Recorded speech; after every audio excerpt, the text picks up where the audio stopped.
கோயம்புத்தூரில் ஒரு சுடுகாட்டில் 3.5 சவரன் நகை அடிக்கிறாங்க. இதை நம்புகிற மாதிரி இருக்கா? அதுவும் பழைய சுடுகாடு. அங்கே எப்படி நகை வந்துச்சு, அதை எப்படி அடித்தாங்க அப்படின்னு உங்களுக்கு டவுட் வரும். அதை பற்றி தான் இந்த வீடியோவில் பார்க்க போகிறோம். எல்லாருக்கும் வணக்கம், நான் தான் பாலாஜி பேசுகிறேன். கோயம்புத்தூரில் சௌரிபாளையங்க. அங்கே நாகராஜ் அப்படின்னு சொல்லப்படுற 60 வயசுக்கு மேலான ஆள். இவங்க அங்கே கடை போட்டிருக்காங்க, மீன் கடை. மீன் விற்று வருமானம் வந்துக்கிட்டு இருக்கு.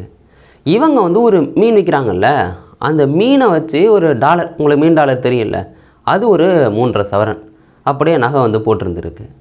இவர் என்ன பண்ணுறாருன்னா, நல்ல வியாபாரம் பண்ணிக்கிட்டு இருக்காரு, பிரச்சனை இல்லை. அவங்களுக்கு ராஜேஷ், வெங்கடேஷ் அப்படின்னு சொல்லப்படுற பையன்லாம் இருக்காங்க. இப்படி போயிட்டு இருக்கும்போது தான் ஜூன் 6ஆம் தேதி இந்த நாகராஜ் உடம்பு சரியில்லாமல் இறந்து போகிறாங்க.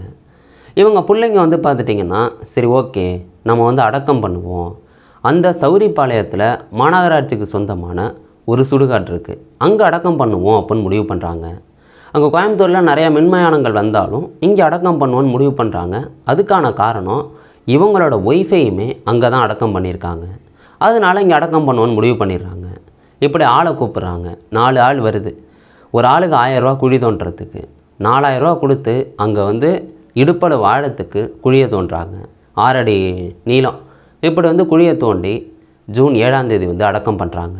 அப்படி அடக்கம் பண்ணும்போது பார்த்துட்டிங்கன்னா, அந்த கழுத்தில் 3.5 சவரன் நகை இருந்துருக்கு. சொந்தக்காரங்கள்லாம் சொல்கிறாங்க அந்த நகையை எடுக்க சொல்லி.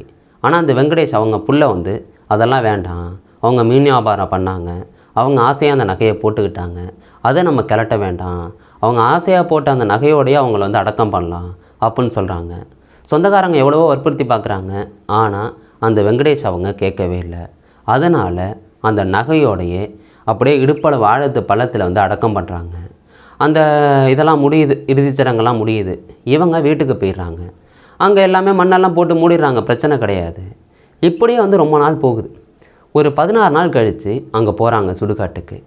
அப்படி சொந்தக்காரங்க பிள்ளைங்க எல்லாம் போய் பார்த்தா, அங்கே தலைக்கு நேராக, அதாவது புதைச்சிருப்பாங்கள்ல, அந்த புதைச்சத்துக்கு கரெக்டாக தலைப்பகுதி எங்கே இருக்குமோ அங்கே அப்படியே நல்லா கொஞ்சம் பள்ளமாக இருக்குது.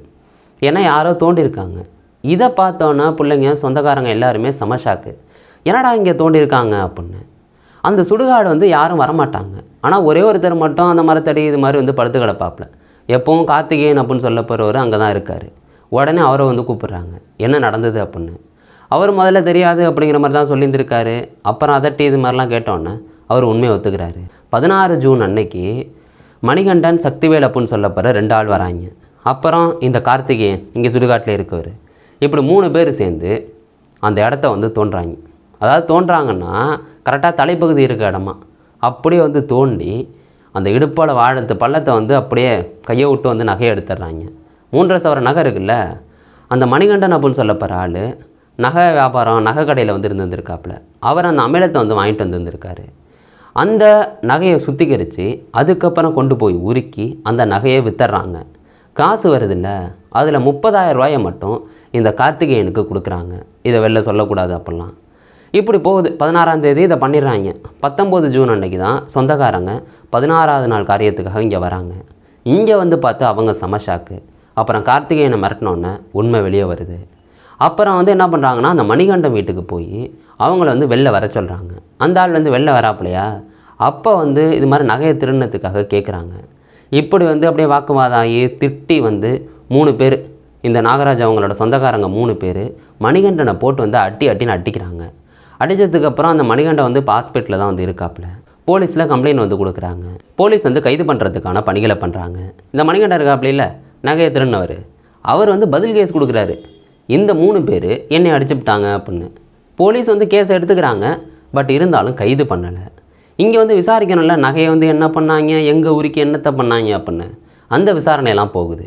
அந்த நகையை திருடினதில் 3ஆவது ஆள் சக்திவேல். அந்த ஆள் பார்த்துட்டிங்கன்னா, இந்த நாகராஜ் இறந்து போனாங்கல்ல, அவங்க கடை போட்டாங்கல்ல, அதுக்கு பக்கத்து கட்டடம் சொந்தக்காரர் அவர் அந்த நகை திருட்டில் ஈடுபட்டிருக்காரு. இந்த வெங்கடேஷ், அதாவது இந்த நாகராஜோட புள்ள, அவங்க சொல்லியிருந்திருக்காங்க, இந்த 3 பேருமே தெரிஞ்சவங்க தான். அந்த இறுதிச்சடங்கப்போ இவங்க இருந்திருக்காங்க. ஆனால் அவங்களே பண்ணது எங்களுக்கு வருத்தம் அளிக்குது அப்படின்னு சொல்லியிருந்திருக்காங்க.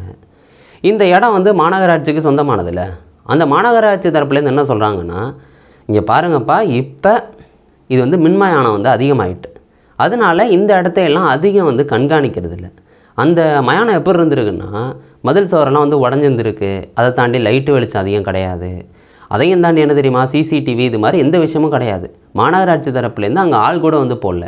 ஏன்னா அதுக்காக வந்து காசெல்லாம் ஒதுக்கலை. நிறையா மின்மயானங்கள் வந்ததுனால அதை வந்து மெயின்டைன் பண்ணுறதுக்கு ஆள் போடுறது, அதுக்கு காசு ஒதுக்கிறது அப்படின்னு கவர்மெண்ட் வந்து பண்ணுது. இதை அப்படியே பெண்டிங்லேயே வந்து போட்டுடுறாங்க. அதனால் வந்து இதை யாரும் யூஸ் பண்ணுறதும் கிடையாது. அந்த மாநகராட்சி தரப்புலேயே சொல்கிறாங்க, இப்போ இறக்குறவங்கெல்லாம் மின்மயானத்தை அதிகம் யூஸ் பண்ணுறாங்க அப்படின்னு. அதனால் இப்போ அது பராமரிக்கப்படாமல் இருக்குது.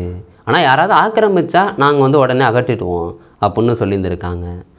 இது மாதிரி பல மயானங்கள் இருக்குதான். அந்த மயானங்களில் ஆள் நடமாட்டம்லாம் இல்லாததுனால இந்த குடிக்கிறதுக்காக அதை யூஸ் பண்ணுறாங்க அப்படின்னு ஒரு சமூக ஆர்வலர் சொல்லியிருந்திருக்காரு.